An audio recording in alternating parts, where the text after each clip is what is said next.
नमस्कार दोस्तों, मेरा नाम अभिषेक चौहान है और आप सभी लोगों का स्वागत है। दोस्तों, इस वीडियो में मैं आपसे बात करूंगा डंकी वर्सेस सलार के बारे में। Yes, the big clash that is happening on this Christmas 2023 को, जो दो बड़ी फिल्में शाहरुख खान की डंकी और प्रभास की सलार, दोनों के निर्देशक काफी बड़े हैं। Rajkumar Hirani needs no introduction, और प्रशांत नील ने भी केजीएफ के बाद में ऑडियंस के दिल में एक बहुत बड़ी जगह बना ली है।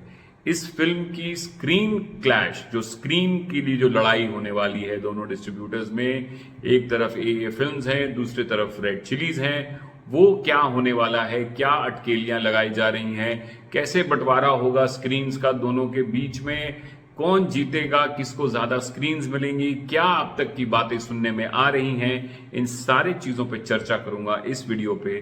तो पूरा वीडियो अंत तक जरूर देखिएगा।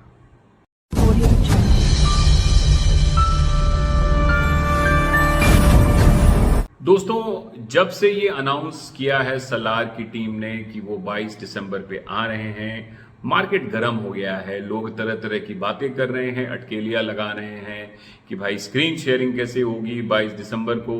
एक तरफ डंकी है जो कि पहले से अनाउंस होकर रखी हुई है, सलार पहले 28 सितंबर को आ रही थी, फिर अचानक उन्होंने कैंसिल कर दिया और अब वो आ रहे हैं दिसंबर में डंकी के साथ में क्लैश करने के लिए। तो सवाल ये होता है कि उस दिन जो सिनेमाज हैं उसमें शो शेयरिंग कैसे होगी, स्क्रीन्स का बंटवारा कैसे होगा, अगर सिंगल स्क्रीन है तो बंटवारा कैसे होगा, दो स्क्रीन है तो बंटवारा कैसे होगा, तीन स्क्रीन है तो बंटवारा कैसे होगा। बहुत पहले एक खबर उड़ती उड़ती आई कि शायद डंकी के डिस्ट्रीब्यूटर यानी रेड चिलीज ने ऑफर किया है कि 3-1 कर लो, 3 शो हम लेंगे, 60% स्क्रीन हम लेंगे, एक शो तुम ले लो, यानी कि 60 और 40 का स्प्लिट करेंगे, ये 60% स्क्रीन। लेकिन इसमें कोई वैलिडिटी नहीं है, ये ऐसी ही रूमर है, इसमें कोई तथ्य नहीं है, सच्चाई नहीं है, कोई बैठकबाजी नहीं हुई है, कोई दोनों प्रोड्यूसर्स बैठे नहीं हैं, इस पर चर्चा नहीं हुई है। अभी बहुत समय है इन सब चीज़ों को करने के लिए। दोनों डंकी का टीजर भी कुछ नहीं आया है अभी तक। सलार का हालांकि एक हल्का सा टीजर देखने को मिला है, उसके भी प्रमोशन मटेरियल्स नहीं आए हैं। अभी बहुत समय बाकी है इन सब चीज़ों को करने के लिए, तो ये इसमें कोई तथ्य नहीं है कि किस तरीके की। लेकिन डेफिनेटली नॉर्थ इंडिया में अगर हम बात करें तो Dunki is the bigger film because Raju Hirani and of course Shahrukh Khan, उन दोनों चीज़ों के कारण ये बड़ी पिक्चर हो जाती है। तो ऑब्वियसली जो सिनेमा ओनर्स हैं वो ज़्यादा प्रेफरेंस मल्टीप्लेक्सेस भी ज़्यादा शोज की जो अलॉटमेंट करेंगे वो डंकी को ही करेंगे। लेकिन जो भी अटकेलियां लगाई जा रही हैं कि शायद सलार की टीम ने बोला कि हम दो शो दो आधा आधा करेंगे, क्योंकि 50-50 स्प्लिट करेंगे, इसमें भी कोई सच्चाई नहीं है because nothing of this sort has happened. But जो जहां तक मुझे अपना तजुर्बा है, I think exhibitors will give generally more shows to Dunki.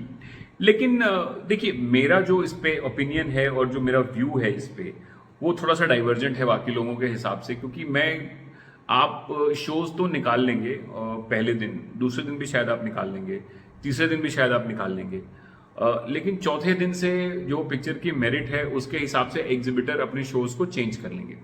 मैं आपको एक छोटा सा एग्जांपल दे देता हूँ। प्रभास की ही पिक्चर थी, वो रिलीज हुई थी 11 मार्च को रिलीज हुई थी पिछले साल, और वो थी आपको राधे श्याम।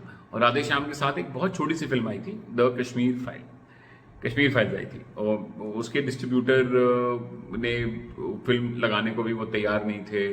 उनकी फिल्म वो बहुत कम जगह पे रिलीज हो रही थी, तो वो पिक्चर उन्होंने लगाई डरते डरते, बड़े ज़्यादा सेंटर्स में लगाई उन्होंने, और पहले शो से ही पिक्चर ने कमाल करना शुरू कर दिया। और राधे श्याम के रिपोर्ट्स अच्छे नहीं आए और पिक्चर वो डाउनहिल जाती गई, और बाय सैटरडे और संडे लोगों ने राधे श्याम की शोज कम करना ऑटोमेटिकली शुरू कर दिया था। और मंडे जाते जाते, ट्यूसडे जाते जाते, जो राधे श्याम मेरे सिनेमा में 4 शो में थी और 1 शो में आपको कश्मीर फाइल्स थी, वो लगभग रिवर्स हो गया। 3-4 शो में आपको कश्मीर फाइल्स आ गई और 1 शो में राधे श्याम चली गई। तो क्योंकि जब ऑडियंस ही नहीं आ रही है और ऑडियंस का मूवमेंट एक तरफ हो जा रहा है, तो कोई भी प्रोड्यूसर, कोई भी डिस्ट्रीब्यूटर, आप एग्जिबिटर को नहीं रोक पाएंगे। आप क्या बोल के रोकेंगे? मैं बोलूंगा कि आपके पिक्चर में आदमी नहीं है, मैं क्या करूं? आपकी सिनेमा का शो कैंसिल हो रहा है, मैं क्या करूं? तो you get a lot of push back from exhibitors कि भाई आपकी पिक्चर नहीं चली। तो अल्टीमेटली जो ये स्क्रीन की लड़ाई जो होती है ना, ये एक ईगो की लड़ाई होती है इनिशियली कि मैं ये वो फलाना ढिमकाना। अब कश्मीर फाइल इतनी छोटी सी पिक्चर थी, आप एक चीज आप समझने की कोशिश कीजिए, इतनी छोटी सी पिक्चर थी और उसने लगभग 200-250 करोड़ का बिजनेस किया। और मेरे यहाँ और बहुत सारे सेंटर्स में उसने 1 शो 2 शो, जो 4 स्क्रीन की प्रॉपर्टी थी वहां पे 2 शो 3 शो 400 में लगी थी।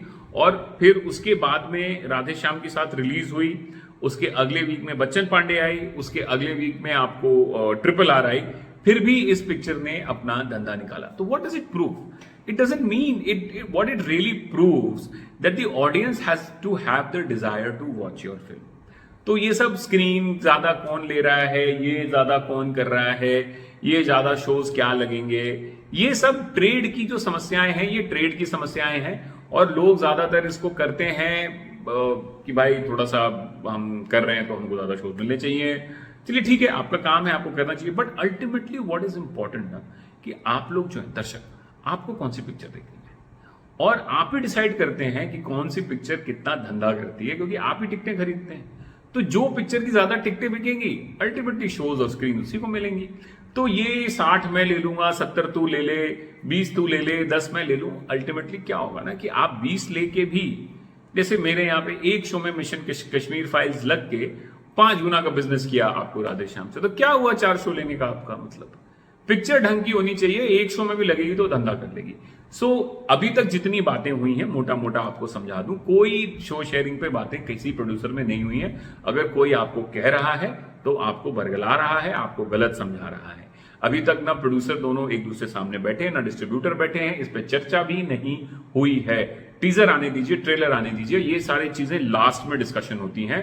मुझे लगता है ये सारी चीजों पे चर्चा, डिस्कशन, बातें एनिमल के रिलीज के बाद होंगी। अभी तक कुछ नहीं होगा और ultimately the content will win, the better picture will win. और जहां तक नॉर्थ इंडिया का सवाल है दोस्तों, स्क्रीन शेयरिंग की मैं आपसे बात करूं तो अगर स्क्रीन शेयरिंग कुछ भी होगा तो मल्टीप्लेक्सेस जो हैं, जो आपके नेशनल चेन्स हैं एक्सेट्रा, वो जो भी हैं, जितने भी हैं आपको मल्टीप्लेक्सेस हैं, उनका पहला प्रेफरेंस जो होगा वो ज्यादा शो अलॉटमेंट डंकी और शाहरुख खान की डंकी को, राजकुमार हिरानी को करेंगे, बिकॉज उसका एक प्रेसिडेंस सेट है राजू हिरानी का। शाहरुख खान इतने टॉप फॉर्म में चल रहे हैं तो डेफिनेटली वो ज्यादा शोकेसिंग डंकी की ही करेंगे।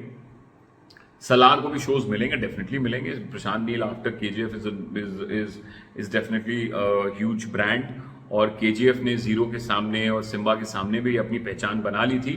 That is the power of good content. अगर आपको याद होगा कि जीरो के साथ में केजीएफ रिलीज हुई थी और अगले वीक में सिम्बा आई थी, उसके बावजूद भी केजीएफ चलती चली गई थी और उसने अपना बिजनेस और ऑडियंस को उसने अपने तरफ खींचने में कामयाब हुई थी, इतने बड़े बड़े पिक्चरों के सामने एक अननोन फिल्म।